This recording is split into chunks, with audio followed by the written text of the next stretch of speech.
এগুলোতে গোল্ড, প্রতিটা gold plated processor. পুরাতন যে নোকিয়া মোবাইল গুলো ছিল ওইগুলোতে গোল্ড পাওয়া যায়, এবং যে কম্পিউটার যে র্যাম, কম্পিউটারের র্যাম এবং কম্পিউটার যে হার্ড ডিস্কের যে সার্কিট গুলো ওইগুলোতে মোটামুটি এখন গোল্ড পাওয়া যায়। এখন যেগুলো পাওয়া যায় সব হলো চাইনিজ প্রোডাক্ট, যেগুলোতে রিসাইকেলিং করা তেমন কিছু থাকে না। আমাদের গোল্ড গুলা এই যে এইগুলো থেকে কালেক্ট করি আমরা, এগুলো থেকে আমরা গোল্ড বের করি। পুরাতন যে টিএনটি ছিল না, গোল গোল করে রিং টিং ডায়াল করতো, ওই পুরাতন অ্যানালগ টিএনটির কিছু মাল ছিল, ওগুলোতে খুব ভালো পরিমাণ গোল্ড পাওয়া যেত। আমি আপনাদেরকে দেখাচ্ছি।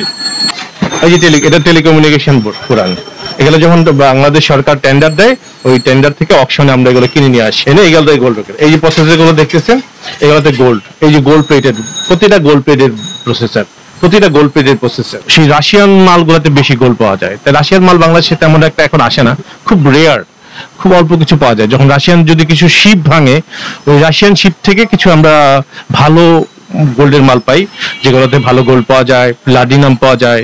আর রাশিয়ানরা সবচেয়ে বেশি ইউজ করতো প্লাটিনাম। রাশিয়ান মালগুলো এখন সিঙ্গাপুরে চলে যায়, সিঙ্গাপুর থেকে এটা ইন্ডিয়াতে চলে যায়, চায়নাতে চলে যায়।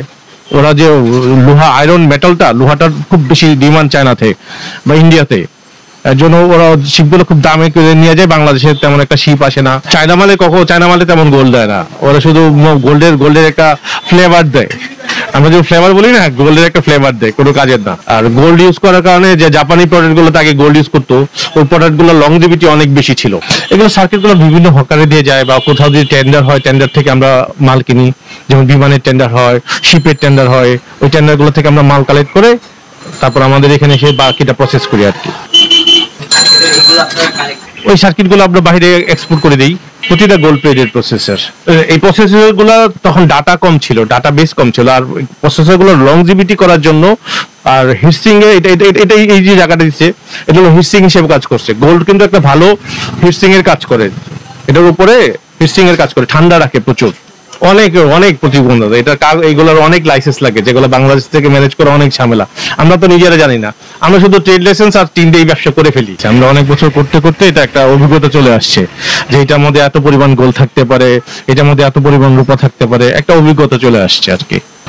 আমরা এগুলো ছাড়া সার্ভার ক্রয় করি, মাদারবোর্ড ক্রয় করি, মানে প্রতিটা যত ইলেকট্রনিক্স যত সার্কিট আছে সব সার্কিটই আমরা ক্রয় করি।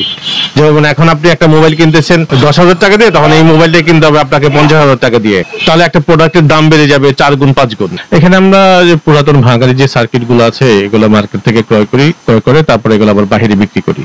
এগুলো থেকে বিভিন্ন মেটাল সেপারেট করা হয়, যেমন গোল্ড, সিলভার, প্লাটিনাম, প্লাডিয়াম। এইটাতে প্রায় 17 থেকে 18টা রকমের মেটাল থাকে। এগুলো থেকে ওই মেটাল গুলা আলাদা পার্ট বাই পার্ট সেপারেট করা হয়, করে তারপরে বিক্রি করা হয়। তো আমাদের দেশে অল্প কিছু মেটাল সেপারেট করা যায়, যেমন গোল্ড, সিলভার, তারপর প্লাডিয়াম, প্লাটিনাম, এগুলো আমরা সেপারেট করি। আর বাকি যেগুলো থাকে ওয়েস্টেজ, সেগুলো বাইরে আমরা বিক্রি করে দেই। একবার ইউটিউবে দেখলাম যে এই ইলেকট্রনিক্স ওয়েস্ট থেকে গোল্ড পাওয়া যায়, তো আমি ভাবলাম যে অনেক বেশি গোল্ড পাওয়া যায়, তো এটাতে করলে ভালো কিছু করা যাবে। কিন্তু তখন এসে দেখি যে গোল্ড পাওয়া যায় খুব অল্প, কিন্তু চিনতে হবে আপনাকে এটাকে। তারপর আস্তে আস্তে করতে করতে একসময় এক্সপিরিয়েন্স চলে আসতো, তখন সফলতা আর কি চাবিকাঠি এটাতে মনে করলাম আমি। আমাদের সার্কিটটা কিনে বিক্রি করি, সার্কিটের মধ্যে যে পার্টস গুলো থাকে এই পার্টস গুলো তো কাজে লাগে, ওরা রিইউজ করে, এটাকে রিসাইকেল করে সার্কিট গুলোকে, এবারে বাইরে চায়নাতে নিয়ে গিয়ে ওই পার্টস গুলোকে আবার কাজে লাগায়। আমাদের মেটাল গুলা বের করার পরে আমরা তাঁতি বাজারে বিক্রি করে দিই, বা বিভিন্ন গোল্ডের দোকানে বিক্রি করে দিই, আর গোল্ড, সিলভার এগুলো বিক্রি করে দিই। আর বাকি যে ওয়েস্টেজ গুলো থাকে তামা, এগুলো তামার দোকানে বিক্রি করে দিই। এখন গোল্ডের পরিমাণ হলো ভরি হলো 1,30,000 টাকা। তখন যখন গোল্ড ইউজ করতো তখন গোল্ডের ভরি ছিল 2,000 টাকা থেকে 3,000 টাকা, আর একটা সার্কিট বিক্রি হতো তখন খুব দামে, এর জন্য তখন গোল্ড ইউজ করতো। আর গোল্ড হলো সবচেয়ে স্বচ্ছ পরিবাহী, বিদ্যুৎ পরিবাহী, খুবই সুন্দরভাবে বিদ্যুৎটা পরিবাহী করতো, এবং ওইটা লংজিভিটি থাকতো অনেক বেশি, ফাঙ্গাস পড়তো না, জং পড়তো না, এর জন্য গোল্ডটা তখন ইউজ করা হইতো।